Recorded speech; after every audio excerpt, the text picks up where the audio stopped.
Welcome to NuWu Sessions, where we invite guests from different corners of the Vegas cannabis industry. And we sit down to share a VIP table package in Nevada's very first cannabis consumption lounge, only here in the Vegas Tasting Room. Come check us out. What up, NuWu fam? In this episode, we have acclaimed rapper and producer Dizzy Wright. Watch as we discuss Dizzy's rise to fame, his musical career, plus his new partnership with Redwood Cultivation. It's only here on NuWu Sessions, so let's get into it. Welcome back. Welcome back to NuWu Sessions. I feel like we say this almost every episode, but we have a very, very, very special episode. Usually we do the past ones for the culture. This one's for the city. We got a very special guest, Dizzy Wright. My brother, thank you so much for coming on to the podcast and NuWu Sessions here. Man, thank you for having me. Appreciate y'all. Yes, sir. Yes, sir. So here on NuWu Sessions, we're going to go through what we serve here in the cannabis in the tasting room. Then we're going to go through a little of your questions as well. Absolutely. We got some kind of cocktails here that they whipped up for us. I believe Dizzy's got an ocean water. I do. Yes, sir. I got this brand new Space Jam. Space Jam. It's the jam. Let me tell you about that. What do you got, DJ? And then the NuWu Sunrise, the classic. Make sure you come through. And the Vegas Tasting Room open Wednesday through Sunday. It's a great time. And it's fire. It's fire. The drink is fire. Yeah, I appreciate you. Yeah. You know, we had to do a rendition of the ocean water. You in Vegas, you know what it is. Right. So before we dive into this, my brother, how did you come across the NuWu Sessions podcast? How did this come about? Well, I found out about NuWu when y'all first got on the scene. Hell yeah. I actually seen the marketing on Facebook. Hey. Like, one of the biggest dispensaries in the world. Yes, sir. You know what I'm saying? Yes, sir. I'm like, word, coming to Vegas. I'm like, they gonna have a drive-through. Right. I'm like, oh, look. I got to go. You know what I'm 1000%. saying? So, just being from Vegas and just being excited about the marijuana really becoming legal out here.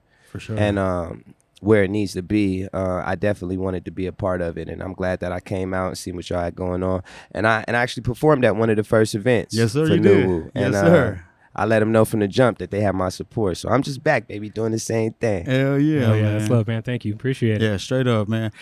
So coming from the city and seeing what we've already done here, are there some big things that you see in the city that you're looking forward to? I mean, this city is growing.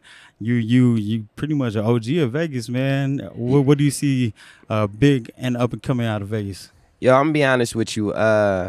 Growing up here, seeing the sports come to Vegas is crazy. Wild. Like, Yeah, dude. Wow. you know, I always like football, but Yes, you know, sir. it's different when you got a team that comes to your city and you feel like you could be a part of something. Yes, sir. And I'm just excited to see. I would love to see Vegas get like an NBA team. You know what I'm saying? You know what I'm saying? Like, shit, give us Ja Morant. You know what I'm saying? You know what I'm saying? What Hell you yeah. saying? I know Ja wants to come We'll here. take the shoot. Grizzlies. Yeah. You know what I mean? Since we taking teams. But I got kids, you know, Yeah, so yeah. I'm raising my kids here. And Yes, I sir. think it's a lot cooler to raise kids here now than when I was growing up. Yes, sir.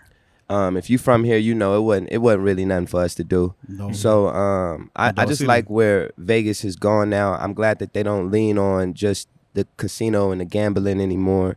And it's growing. The marijuana business is growing. The sports is growing. Everything is growing. The music scene is growing. And they're even giving more locals opportunities. You know, if you really get out here and fight for them, you know, people out here want to see people from Vegas also thrive as well. Yes, so, sir. I think that is just going into a great direction, and I'm just happy to be a part of it. 1000%. Just hearing you say that, man, that gave me goosebumps because right now Vegas really doesn't have a face. Yeah. I mean, to me, honestly, you are kind of the face of music out of Vegas. Trying to be, putting on. For Yes, sure. sir. Yes, sir. So out of that, especially how far Vegas has come, what does it mean to you to be kind of the face of that music brand here? I mean, it means a lot, you know.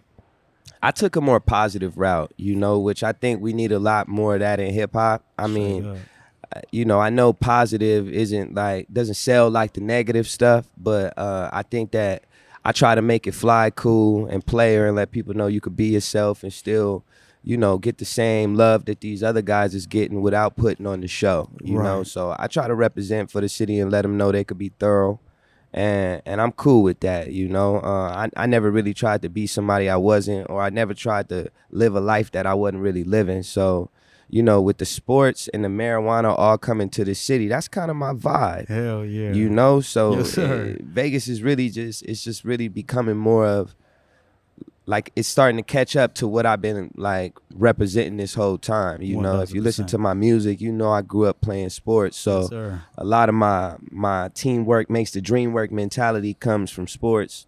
Hell yeah. And the marijuana just took me to a whole nother level, you know. So I think that I just want to be a positive force for the artist that's coming up, and not really worried about being like the face, you know what I mean? For sure. But I'll for take sure. it if you know what I mean? Hell yeah. Hell yeah. You I'll know what I take mean? He said, I'm going to put it on my back. Word. There Yes, you go, sir. trailblazing, man. That's awesome. Word. For those who might not know, can you let the people watching at home know about your early career? How were you discovered?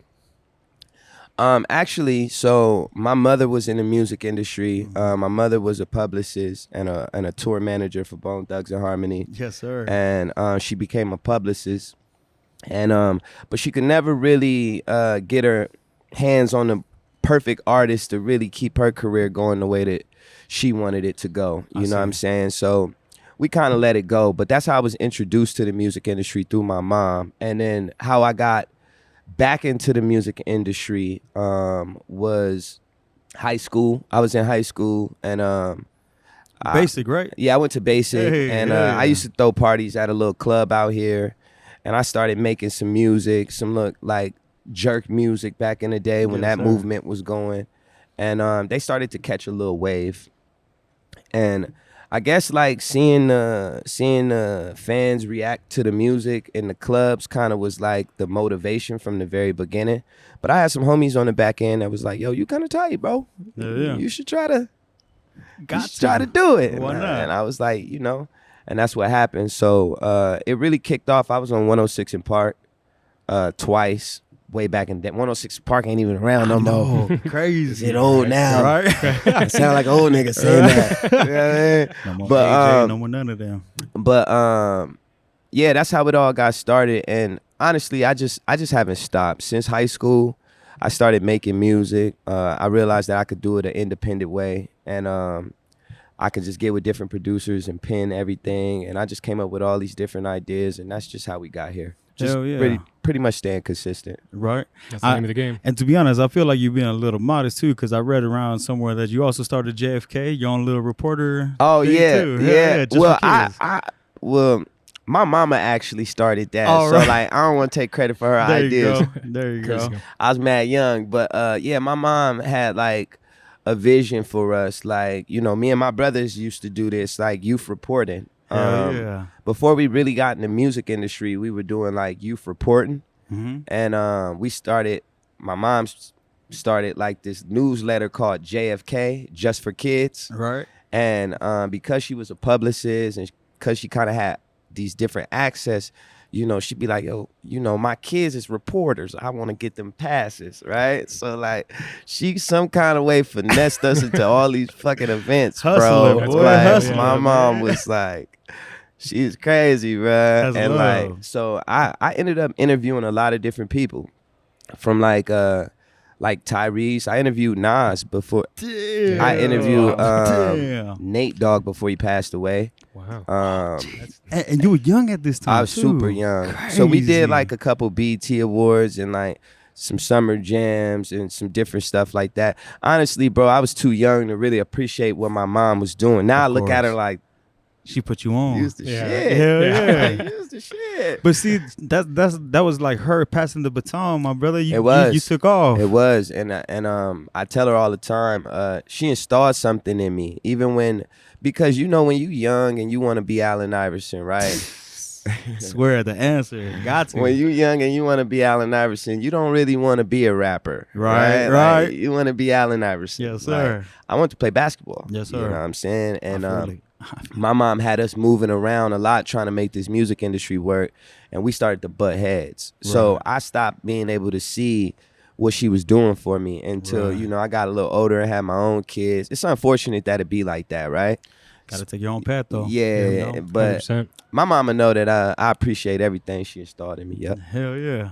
That's love, man. Yeah, no, that resonates with me. My mom's a singer. I'm a musician myself. My mom, I grew up watching my mom perform in these jazz clubs in Kansas City, you know what I mean? But it's the same kind of thing. It's like, you can be creative and carve your path, you know, and if I didn't have that, I wouldn't be where I am today. So like, that's cool, you know. Shout out to moms out there. Shout out to your moms too, bro. Right. 100%. There we go. Shout out to all moms, man. Right. All moms everywhere. Straight up. Yeah. We wouldn't be here without you. 1000%. Yeah.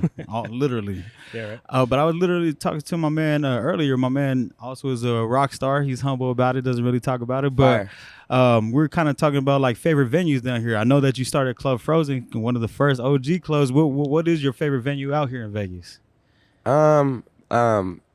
Like now or from back then? Either or. Overall. Back then there used to be a spot called Daddy Max. Daddy Max, yes sir. Remember Daddy Max? Yes sir. Out in Green Valley, I think. Yeah, yes, yeah. Sir. Yes, I like sir. Daddy Max just because they had the best sound system back in the day. Yeah, where they you did. could, like, Small stage though. yeah, small stage, but there was like I had seen Kendrick like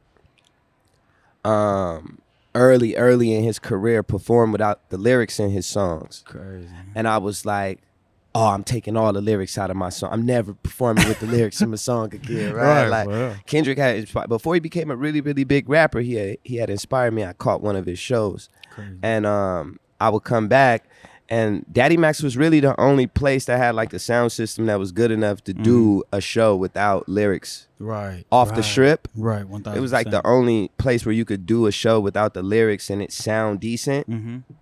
So back then, that was my favorite spot. My favorite spot to perform in Vegas right now, I hope to be able to say an arena the next time we talk. 1000%. But right now, it is Brooklyn Bowl, man. Ooh. Brooklyn Bowl's awesome. I love Brooklyn Bowl, Good ass man. spot. Yes, sir.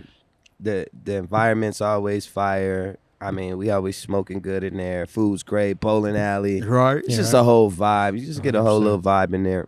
Yes, sir. I love Brooklyn Bowl. Yes, sir. And speaking from your favorite venues for those that are at home that never been to Vegas, do you have any what do you call it, like undercover spots that you usually go hook up with? Like I know Hamburger Hut is a Vegas staple. Do you have any other spots that other people from Vegas might not know about? So, you know, I'm vegan, so I eat vegan. Hey. So, if you ever looking for some fire like vegan wings, like it's a spot out here called Wing King. And Yes, Wing sir. King, Shout out to Wing King, that's my spot, man. Yes, sir. You know, when I be trying to tell people about vegan wings, they be like, nah, I ain't, nah. You know, especially if you really like chicken wings, you like, Right. nah, hell nah. I ain't eating no vegan wings, I'm tell you that right now. But this spot right here, I'm stamping this spot because this spot is a great representation of what vegan wings can be. Hell you know yeah. what I mean? There's also a vegan taco spot called Ponchos. If you out here, Ponchos is on the east side. Yes, sir. Ponchos is gonna take care of you too. Hell you know what I'm yeah. saying? So those are like my two little vegan duck off spots that I know for a fact. If anybody pull up there and be like, Dizzy send me here, I know I'm good. No matter what. Hell Right? Hell yeah. I know I'm good. So back in the day, your early career, how did you cultivate your fan base here in Vegas? How did that all start? Yo, it's crazy, bro, because when I was looking at it, I was like, damn, man, it's no way to make these people fans, right? Mm-hmm. I'm like, you competing with way too much, bruh. So I'm like, all right, this is what I'm going to do. I'm going to just print up a bunch of my CDs. I'm going to just get this shit out. Why not? I'm like, so, you know, after the parties, I would pull up, and as they be walking out, I'd be like, hey, here, just take the CD. I don't need nothing for it. Just pop it in. If you rocking with it, shoot me a tweet. Right. Shoot me a whatever, or just bump it. I don't care. And I went around the city just giving my CD out, cause you know, I had made some of them jerk songs for like the club, but that's not like the type of rapper that I wanted to be. You Right. know, I was just throwing the parties and I was just having fun and I was good at the shit. Like, but I never put that on like the CDs. You know, the CDs was like the real shit. I had a For project sure. called Soul Searching, and I started there. I just went around passing out the Soul Searching. Honestly, I would say I built my fan base on not thinking about money here in sure. Vegas. For sure. I did the opposite of what the other artists was doing. Everybody was trying to sell music, but I just felt like we wasn't in the position to like, you know, to really sell them, like, or we wasn't really getting no fans out of that. They just giving us like, you know, just money to kind of like, here, just take it. Right, like donation type. Like, hey, and throw the CD out the window. I wanted people to really listen to the shit. I thought I was decent. I'm like, man, I think my shit fly, man. Like, get that shit a listen. Like, you might like it. And back in 2011, you know, the real shit was still very acceptable. Like, you know what I'm saying? If you could really spit, people would be like, oh, this he be rap, on it. He can rap. Right. He can rap.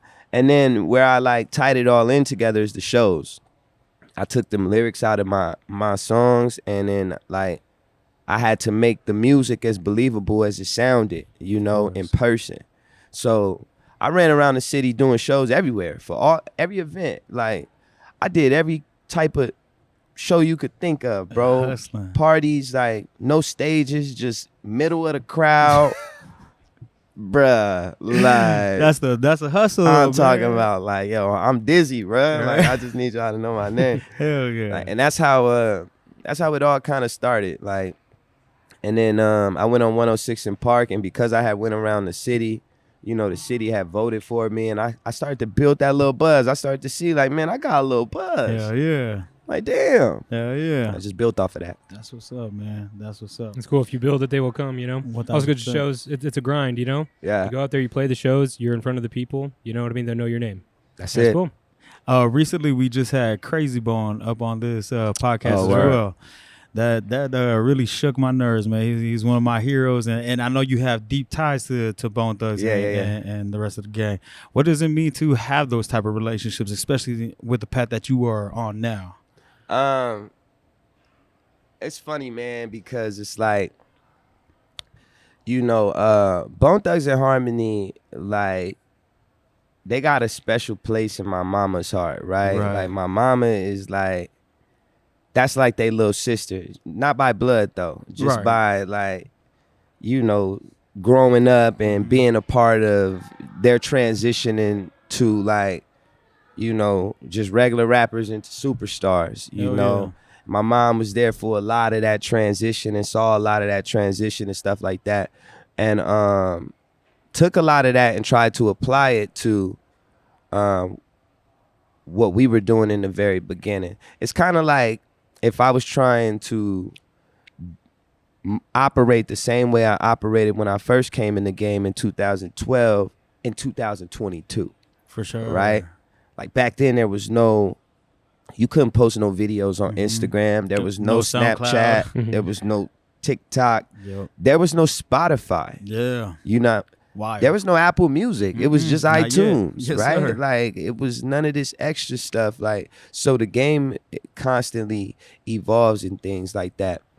One thing about Bone is that I got to learn a lot from their mistakes from a distance. Right. You know what I'm saying? And although I was never a part of like the journey or anything like that, they got to just watch me grow into the person that I was becoming. You know what I'm saying? But a lot of the trials and tribulations that they went through with like major labels and stuff like that made me want to be independent. For sure. You know, it was like, it was offsetting where it was like, I wanted it, but not the way that they had it, right? Because I felt like they had been put in situations that they didn't even know they was being put into. Mind you, it still happens on the independent side too. If you don't have solid people around you, you could still get fucked out here, right? But watching Bone and like watching my mama go through the process with them, like I learned a lot from a distance, you know? And on the music side, it wasn't really a lot that they could give me for my direction, because my direction was completely different. Like I just knew that I ain't technically if I went their direction, then I'm pretty sure I probably would have leaned on them for a lot more advice. 1000%. Right? 1000%. Like, or, you know, try to find different ways to figure out how they could help me. But I just never thought that was a possibility. Like I felt like I gotta do this myself, right? Sir. Like got it out the mud. This shit is completely different than what they doing. But I think just, you know, them recognizing like, damn, Lil Dizzy fucking Doing the He thing. fucking went out there and fucking did it. Right? Hell yeah. Came a double XL freshman, all kind of shit. Damn, Katrina, son. 1,000%. Damn, going nuts. So, and I think like seeing them and them recognizing it does a lot for my spirit. You know what I'm saying? Hell That's the yeah. main thing I can say is like when they recognize that, like they see my hard work and they see the direction that I took, and they respect it because they know the direction that they took. They know what come with that. I know what come with that. I watch that shit from a distance, Yes, right? sir. Like so. I'm thankful that I was able to like be close enough to see what they was going through, to be able to be like, all right, if I'm gonna do it, I'm gonna just do it a different way. Right. You know, it's Right. kind of like my older brother. Like I became the man that I am because I learned a lot from his mistakes. Like, so I don't never blame the man that's making the mistakes, right? Because somebody got walked through it, but like, ain't no telling what kind of dude I would have been if my brother didn't make all them mistakes, right? I probably would have jumped right into the fire. So I'm just an observer, and I'm appreciative that I was close enough to learn from it. Word. Hell yeah. That's awesome. all visionary, man. Yeah. Before we move on from that, I do, like I said, Crazy was on here. He And definitely Crazy gave you a actually big name shout dropped you. out. Yeah, that was Yeah. cool because before we even were talking about getting you here on the pod, it's like we're editing and we're like, man, this is full circle. You know? Yeah, It's cool. 1,000%. He So, gave you a big old shout out and everything. That's fire.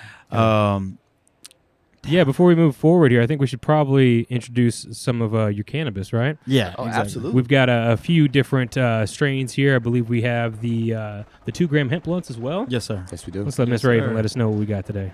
Yes. All right, we got some Groovy OG Yes. and some Smooth Funk. Yes, we do. Yeah, the Groovy OG is a little bit more of an indica dom, but still really, really nice. So we're not going to touch those. We keep saying we're not going to smoke indicas on this podcast, but we keep smoking indicas on That this one should podcast. be safe. It's got a good amount of limonene to it too, Okay, so you should okay. be okay. I feel like you said that last episode. I'm I not know. going to. It's kind of fun to watch you just kind of. Yeah, right? It's kind of the got point of it, right? Yeah. Cool. We also got a Jerome Baker bong as well as the pipes like we always do. We got a couple of 8s here. Nice heavy metal grinder for you. I love it. Good to go. Thank Appreciate Awesome. you. Thank you, Raven. And all y'all at home that are seeing this package, make sure you come through, man. We serve every one of these VIP packages from full flower to flower in concentrate to a premium, which features a Dr. Dab Evo Boost as well. Hell yeah, man. Hell yeah. Let's do it. Let's Let's open let's one get of in these it. bad boys up. All right, I rolled up some Smooth Funk, Yes, sir. so My I man. have one ready. Hell yeah, I want to see what this looks like. Some Smooth Funk, a 2 grammer. This is going to be the biggest pre-roll we smoked on the show to date, for sure. I love it. Man, it looks just like a packwood. Oh, damn, rolled yeah. just like a packwood. 2 gram flour wrapped in a hemp blunt with a glass tip. Make sure you guys come through the Woo, man. I'm telling you. It's a NuWu Cannabis Marketplace and come get you one of these Smooth Funks. Yeah, what inspired you to come to the market with this product? Because this is definitely, I think this stands out compared to any of the competition, just from first looks here for me. I think it's the way that I smoke. I think they was like, yo, we got to get some big old blunts like you be smoking and give Look it at to this the compared to his. Come on, man. Yeah, we need It to get got- Nick it over gotta here with the look just camera. like it, dog. We need to get a tight shot of this here, Nick. Mhm. Let's let the people know what we're working with here. That's it. You see this? Look at that. The Smooth Funk is, That is not for the faint of heart, you know? oh yeah. I'm gonna drop it. Jesus Christ, I almost broke this blunt right here on camera. Don't mind me, guys. I smoke weed. So you just came off tour, huh? I did. Tell us about that tour, man. How was it? It was awesome. It's my 10-year anniversary tour. So I dropped my first album, 4/20/2012, Smoke Out Conversations.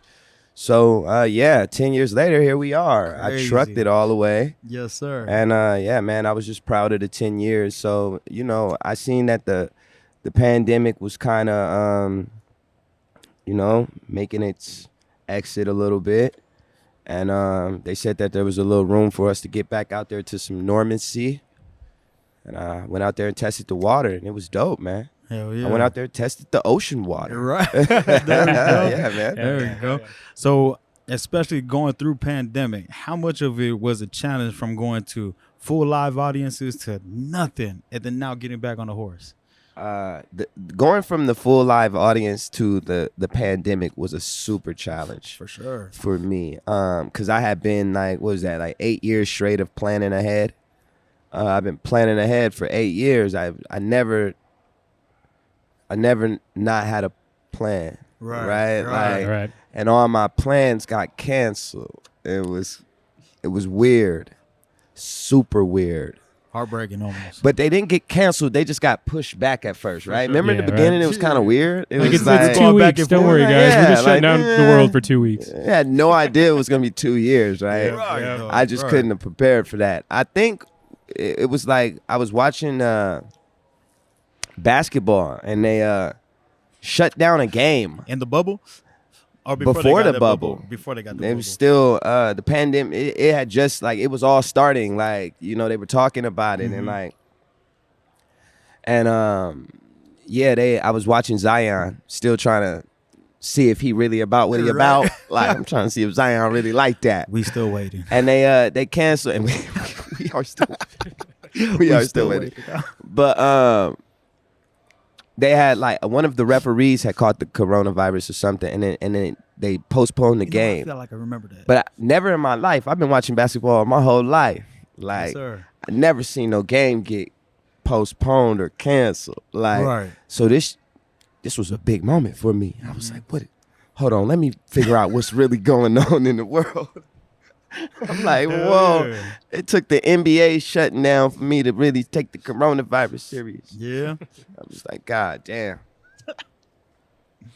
Yeah, I mean, especially if you're planned out, for years, you know what I mean? An artist of your caliber, again, Yeah. to have all those plans. What did you have going on before the pandemic shut things down? Well, I was about to get ready to hit Africa, bro. Oh, no shit. Yeah, I was Ooh, going the to Africa. motherland. I had 3 festivals lined up in Africa, and Wow. I still ain't been to Africa. And now I got to get rebooked again. If you're in Africa, can you book me, please? 'Cause I had 3 shows. man. Yeah, I was going to bring me out there. Yeah, I right. was coming, man. And then the pandemic stopped me, man. I still got the same music, but me.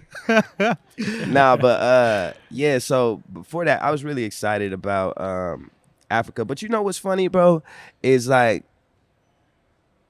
I found out that you have to get all these vaccines for Africa. Yeah, bro. So I was already like, damn, I got to get all these vaccines for Africa. This shit is weird.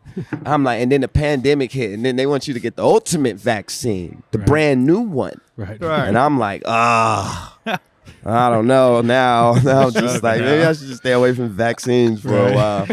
Just figure this thing out, let it play itself out. That's it. And but yeah, man. It's crazy out here. I mean, getting back to tour, that's the first one since the pandemic. So, like you said, a new normalcy, get back up on that horse. Let's get back to live music, right? Yeah, so for I'm sure, sure that man. probably felt good. People hungry for entertainment, I'm sure, right? Yeah, it felt incredible, man. That's my happy place on stage. I like to express myself. I like to write the music and record it, but it's nothing like getting on stage and actually getting people to feel you, right? For Like, sure. or just becoming the party, right? Like True. being the light in somebody's life. Like you don't know what people going through. Sometimes people, that little 75 minutes that I'm on stage, can be everything for somebody. Right. So Yeah, I that's try to think facts. about it like that. a good Man, way to that's do big it. love. Yeah, Straight up. 100%, man. That's awesome. Well, you just said, so you've been doing this for a decade, man. And all that time, what would you say is probably the greatest lesson you've learned?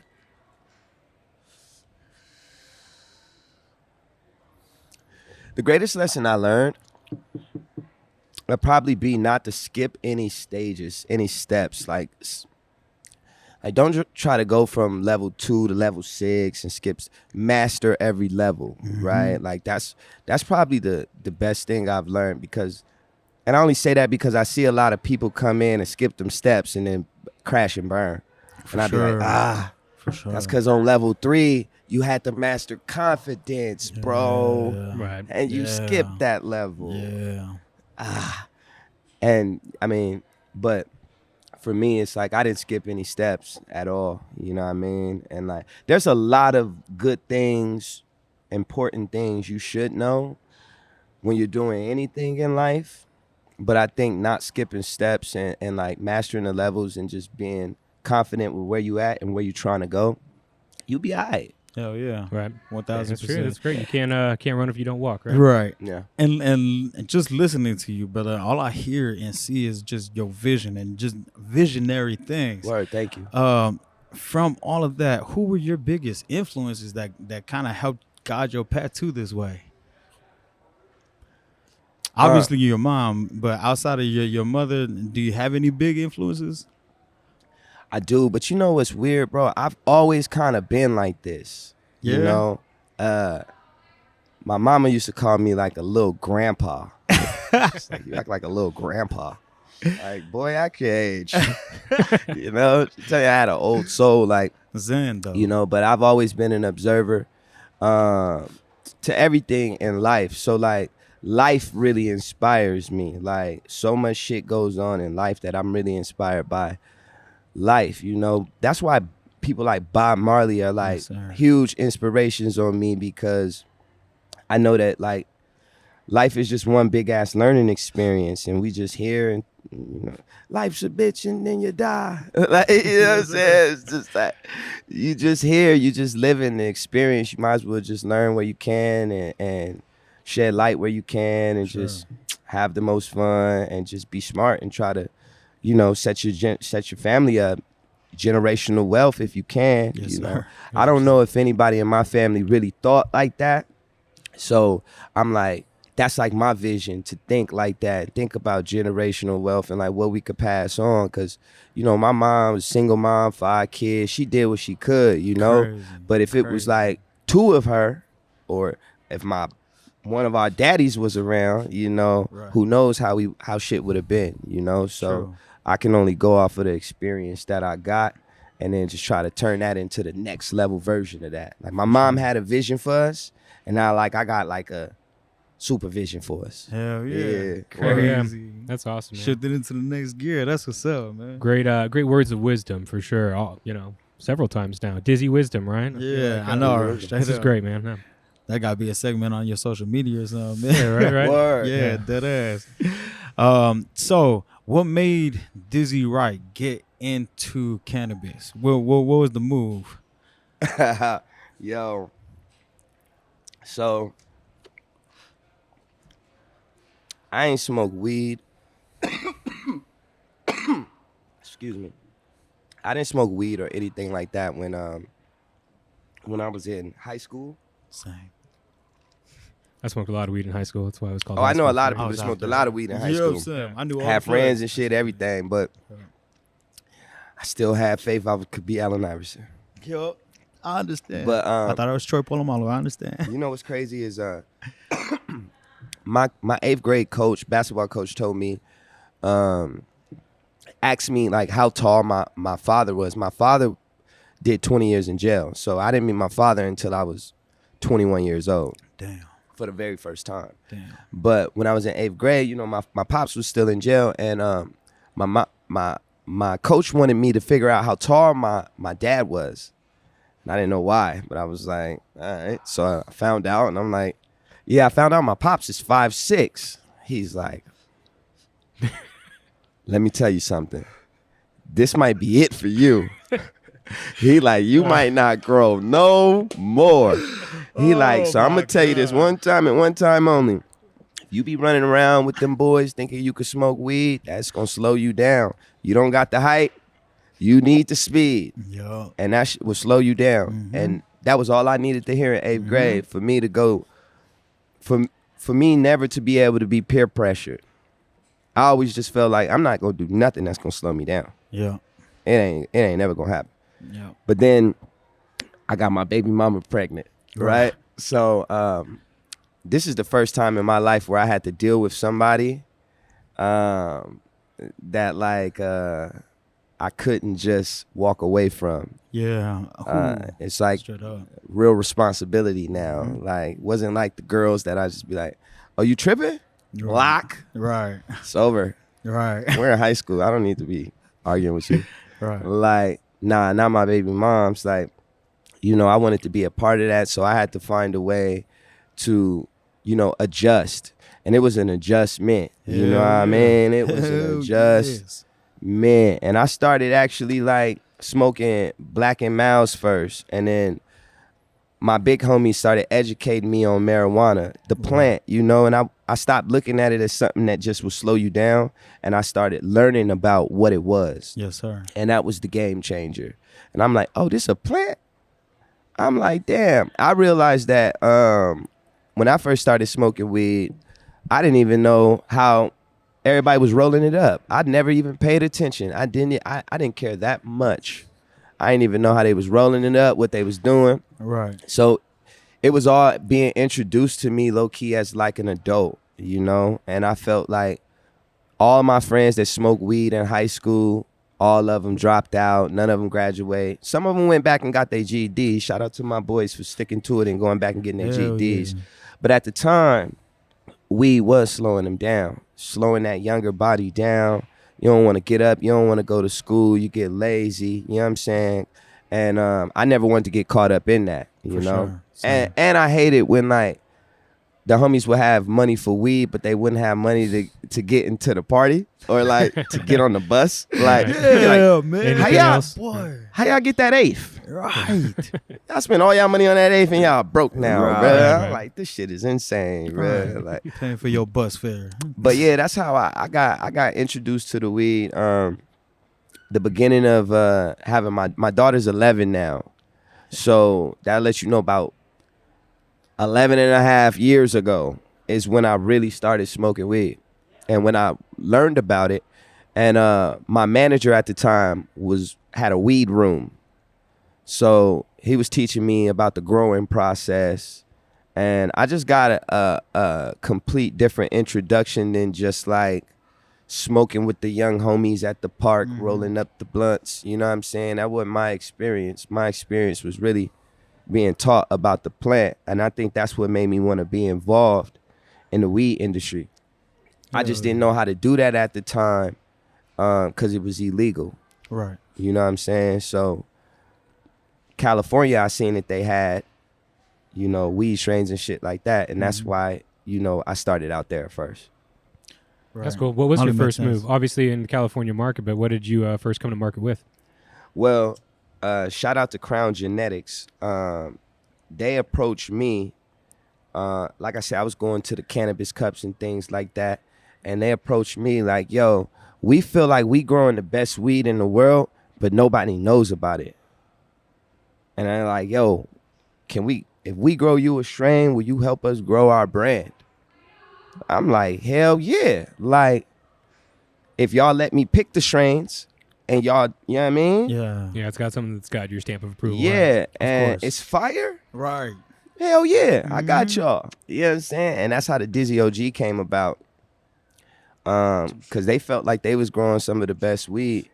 And, you know, I was really representing for marijuana and really not only just talking about it and really smoking and putting it in the videos, but I'm like walking around the, like marijuana events with my homies and checking out all the different booths and shit like that. So they liked that I was like active. And that's how that got started. Hell yeah. That's awesome. How long have you been in the Nevada market now?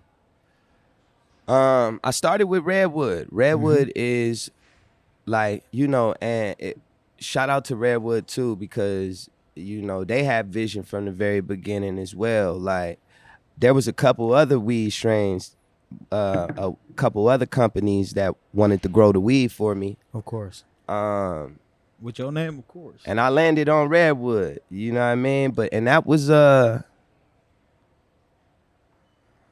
don't even want to misquote. When was that, Robert?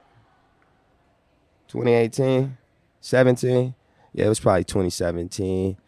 Yeah, I'm like thrown off because the pandemic. For I'm sure. like, Yeah, pandemic. Right. Sure. The pandemic years got me like a little thrown off, but I think it was 2017 when we hit the market, and we started out with the pre-rolls at first, just to gauge the engagement, right? Like, and then we got on the flower, and we just haven't looked back. You know what I'm saying? And we've had a few different strains, but the pandemic hit, and, you know, I wanted to take everything back and then revamp, you know, find something fresh.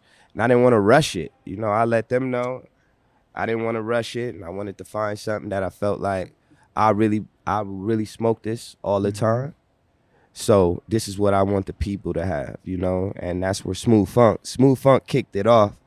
I love the Smooth Funk. I was like, I was great smoke. I was being creative as hell off the Smooth Funk, you know what I'm saying? And then the Groovy OG was really like getting me ready for tour. you know, getting me in my groovy little mindset. That's what I was smoking when I was getting ready for tour. So I feel good about the 2 that we got out there right now. I want to let these live a little bit because I feel like they're enjoyable. But with Redwood, they know that I definitely want to continue to grow and give people new and different things. I just don't want to rush it. For sure. Right. 1000%. Do it right. I can tell, man. This is a great smoke. I've had a lot of other competitors' blunts. You know what I mean? You see issues with running and other things like that. And there's nothing worse than having like clearly a premium smoke and then you have that issue. So this is great, man. Yeah, I'm feeling nice and stoned. It's a great little terpene profile. I'm high as hell. 28% THC. I'm feeling high too, yeah. That is kind of the point of the show, right? I think we're doing. That's great. Hell yeah, man. So what is Dizzy Wright's craziest cannabis story? One of my craziest cannabis stories. I was in Paris. And they don't speak English out there. So I'm thinking like, damn, how am I find the weed out here, right? Like, so I'm going around like doing the universal. You know where I can find the Snoop Dogg? Like, I'm just saying, Snoop Dogg, right? Shout out to Snoop, because boy, you pretty much like a weed leaf, right? You know what I'm saying? If you say Snoop, like, but I don't know. I guess we was just. I'm like, man, I'm in Paris. I gotta smoke a blunt in Paris, bro. I'm like, I'm in Paris. Like, they don't understand me though. And we had like a off day in Paris. We didn't have a show in Paris. So everywhere that we had shows, the fans knew that we were coming. They would bring weed for me. Of course. You know, like, so I was smoking in all these different countries because all these different fans knew I smoked weed. Damn. So I was like, damn. That's dope. Mind you, some of that weed was terrible. Right, of course, Fuck it, though. Hey. You know what I mean? I'm in New Zealand. Fuck it, right? But I'm in Paris, and it's looking like this gonna be the first time we don't smoke. Right. In a country, I'm like, this is Paris. I'm thinking like niggas in Paris. Right, I'm right. Like, oh, we gotta smoke. What does? So I'm like, man, I go outside. I get back to it, man. I'm walking up the street like, yo, you know where I can find some weed, like. And finally, this dude was just like, this shit was crazy as hell. He told me, up the street behind the police building. That's what he told me. Set up, boy. Set up. Hey, he told me up the street behind the police building. I was like, what? He said, you see them back there. You see them. I'm like, what? Fuck it, I'm gonna check. Right, fuck it. I'm like, fuck it, I'm gonna check, bro. And I go, I'm like, man, he said police station, right? I'm like, that's crazy. Why would I go and do this? This is fucking insane. I'm just like, if it looks sketchy, I ain't gonna say nothing. I'm just gonna act like I'm just being a tourist, right? But I get over there, and then it wasn't like a police building, but behind this building, there was like some apartments or whatever, and there was some dudes out there. And I just walked up on them and asked them if they had it, you know? And he told me he had it. And when he told me he had it, we had to go get the money. Right. You know what I'm saying? Yeah. So my boy, DJ Hopper, who's my DJ, he jumped... He jumped on the back of a random dude in Paris bike, holding on to him to go to the ATM, right? This shit look crazy as hell. I'm like, oh, man. And I stayed back. Well, when I stayed back, the dude wanted to show me the weed. So I'm like, of course, like, a little nervous, but I'm like, I want to see if he actually got it, you know? And man, he took me down into this little Paris building, bro. And honestly, it was like storage units down there. Like when you were walking, it was like different storage units that you can open up. Oh, that's and sus. I must have looked. I must have looked back, bro. I'm looking forward. I'm like, oh my God, they about to throw me in one of these damn garages, bro. I'm gonna be done forever, bro. Trying to find the weed. Oh my God, I done did it this time. And he had him a little garage and he lifted up and he had like a little chest in there and he lifted a little chest up, bro, and had all this weed. I found the weed, man, in Paris. I found them. Bro, that sounds like some national treasure ass shit. I couldn't boy. believe it. I Behind the police spent like station. $400. And we went and we just rolled big ass blunts, bro, and smoked by the window in Paris. We got our moment, bro. Yeah. We smoked all night talking about that shit, like laughing about that shit. Like That's crazy. that shit was crazy. But I was in Paris and don't do that shit. I'ma tell, like, don't be going around like this shit was a long time ago. I don't know More what Dizzy shit is wisdom like, here, right? Yeah, don't be trying to duplicate the shit I be doing. Fuck around, end up in that garage. Like For Dizzy real. sent me. Right? I was blessed and touched. Right. You know? Oh, But that's awesome. yeah, that's probably one of my craziest weed stories. Only because I ain't never really that thirsty for the weed like Right, that. But it's right. never really that hard to get it, right? Yeah. Like because of the kind of artist that I am. Exactly. You know, my fans know what it is, and they usually the ones that make it a little easier for me, right? So I don't sure. gotta be thirsty about it. But For sure. this was early on in my career, and nigga was in Paris, and yeah. That's crazy.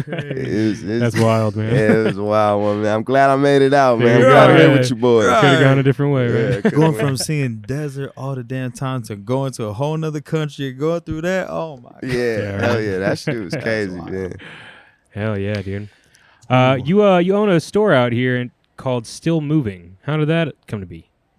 You know what?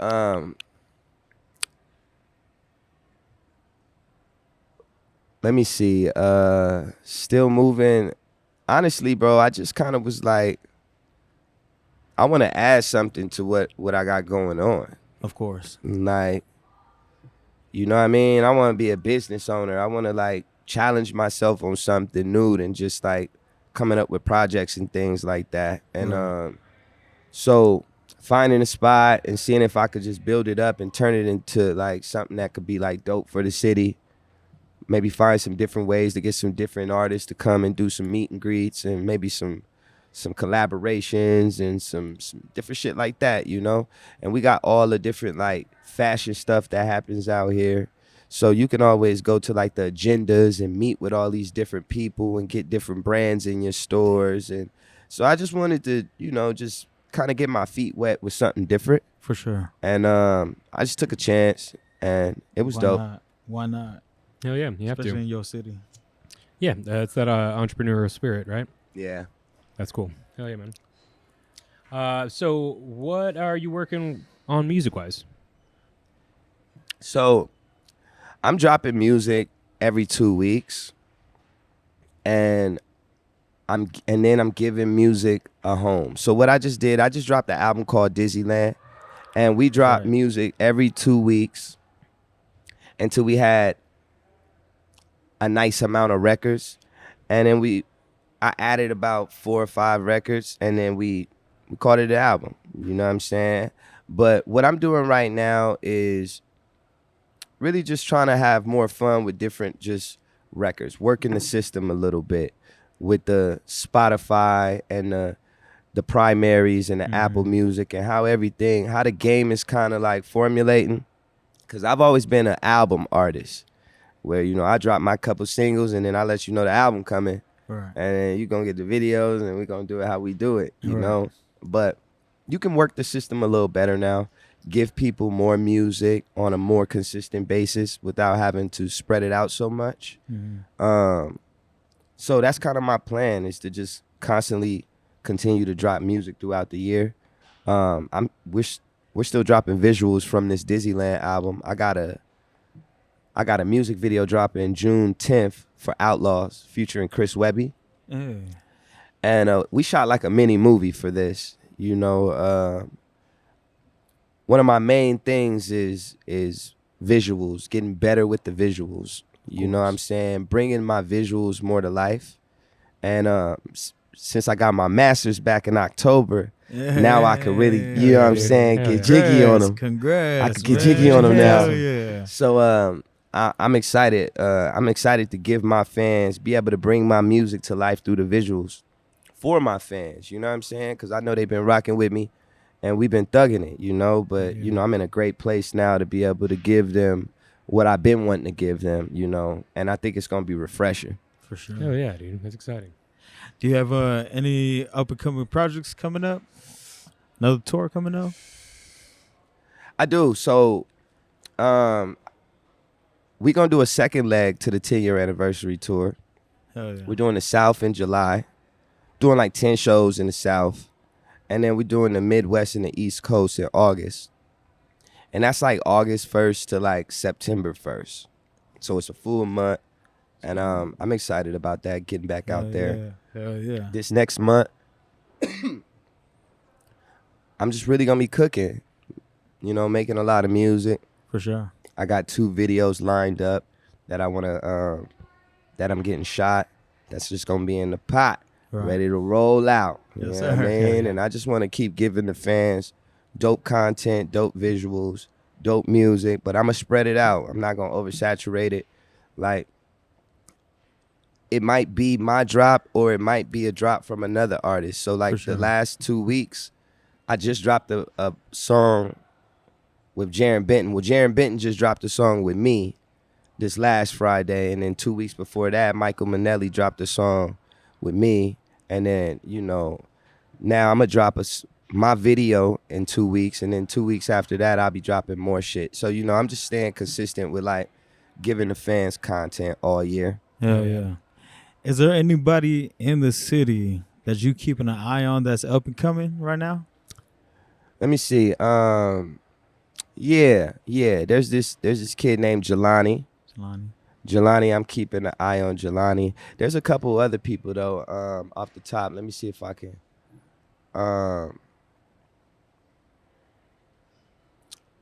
Damn, I can't even think of their names right now. My apologies.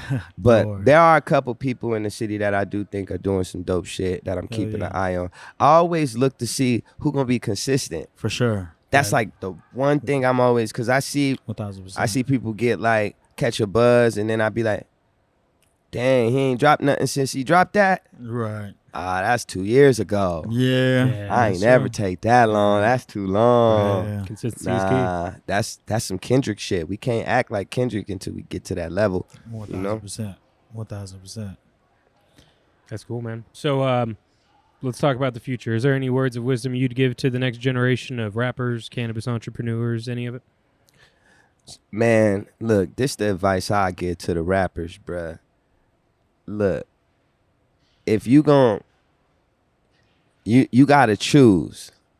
It's either the rap game or it's the street life. Right. Can't be both.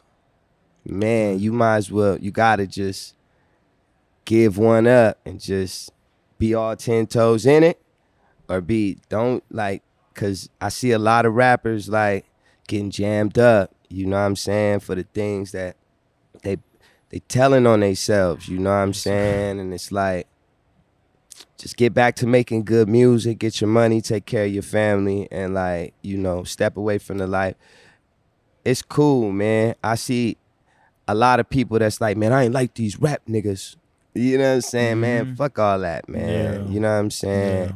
Get your money, take care of your family, your kids, and be around for that shit. Be around to see them grow, not just to make the money and have to like watch it be spent from somewhere else, right? Like, so my advice right now, where I feel like where we at in the game, because I see a lot of the new rappers and the new sounds and shit really glorify jamming each other up is what it looked like to me. You know, a bunch of niggas jamming themselves up. So I just say, man, pick a side, and just take care of yourself, man. And like, everybody don't gotta be super, super duper gangster. This ain't motherfucking back in the day, Scarface days, man. Like, everybody got cameras, everybody watching. Just might as well just try to get that shit legit, That's my advice to these new rappers that's coming up for sure. Good words, wise ones. Dizzy wisdom. Yeah, Sound dude, like you, 100%. That's the name of this episode. It's got to be now. Right. Let the people know where they can find you, man. Yo, y'all can find me. You can find me everywhere. I'm outside. Right. I'm just saying. Planet Earth. You can find me on Instagram, Dizzy Hippie with a Y, and Dizzy Wright on all the other platforms, Facebook, Twitter, YouTube. My website is DizzyWright.com. My merch is DizzyWisdom.com. But it's all connected. And I rock with everybody that rock with me. I'm not bougie, man. You can holler at me, tell me how you feel. I might respond to you, follow you back. I'm just like that. So holler at me online. I'm easy to reach. Hell yeah, man. That's awesome.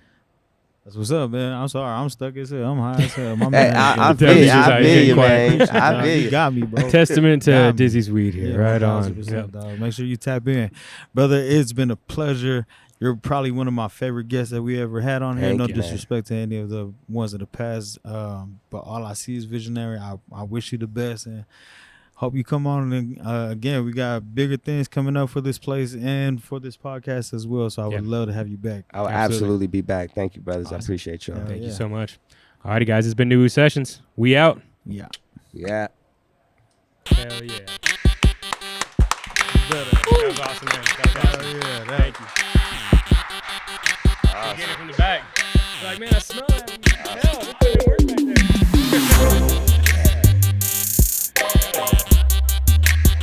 No, that was the best one to date. Can you guys believe people watch our podcast? This is ridiculous, dude. We're just making stuff up and call. Oh, is this on? Hey, what's up? NuWu Sessions. Hit the subscribe button today and the bell. All the stuff. Watch it, like it, subscribe. Let's go.